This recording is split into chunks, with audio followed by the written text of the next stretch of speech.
నాన్నగారు ఎక్కువ పాడతారు, ఏమిటి? చిలుకమ్మ చిలుకవే, బంగారు చిలుకవే, పంచ వెన్నెల మూయ చిలుక. తెలుసా ఈ చిలుక మీకు? ఈ చిలుక పాట తెలుసమ్మా? ఏంటి? ఇల్లు నాదన్నావు, పొలము నాదన్నావు, ధనము నాదన్నావు చిలుక. నీ ఇల్లు నీ పొలము నీ ధనము వదిలేటే రోజొక్కటున్నదే చిలుక. ఏమంటుందట ఈ చిలుక? ఇల్లు నాదన్నావు, 2 ధనము నాదన్నావు, 3 పొలము నాదన్నావు చిలుక. ఈ ఇల్లు ఈ ధనము నీ పొలము వదిలేటి రోజొక్కటున్నదే చిలుక. ఎవరి చిలుక? ఎవరి చిలుక?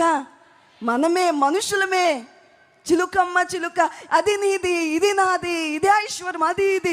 లేదు, ఇవన్నిటిని విడిచిపెట్టే రోజొక్కటి ఉన్నది. పరిశుద్ధ గ్రంథము సెలవిచ్చే మాట, నీతిమంతుడు లేడు, ఒక్కడును లేడు. అందరూ పాపము చేసి దేవుడు అనుగ్రహించు మహిమను పొందలేకపోవచ్చున్నారు. There is not even one person righteous in this whole world. Everyone has fallen short of the glory of God.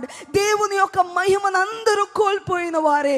ఆ దేశమని కాదు, ఈ దేశమని కాదు, ఆ కులమని కాదు, ఈ కులమని కాదు, తక్కువ కులమని గొప్ప కులమని లేదు. అది భేదము పాపమునకు లేదు. ఆ మతము ఈ మతమని లేదు. లోకమందున్న మానవులందరూ ఏకముగా దారి తప్పిన వారైరని వాక్యము సెలవిచ్చినట్లు, రోమాపత్రిక 3వ అధ్యాయములో సెలవిచ్చినట్లుగా ఈ లోకమందున్న మానవులందరూ నిర్జీవ క్రియల చేత జీవము లేని వారిగా ఉన్నారు.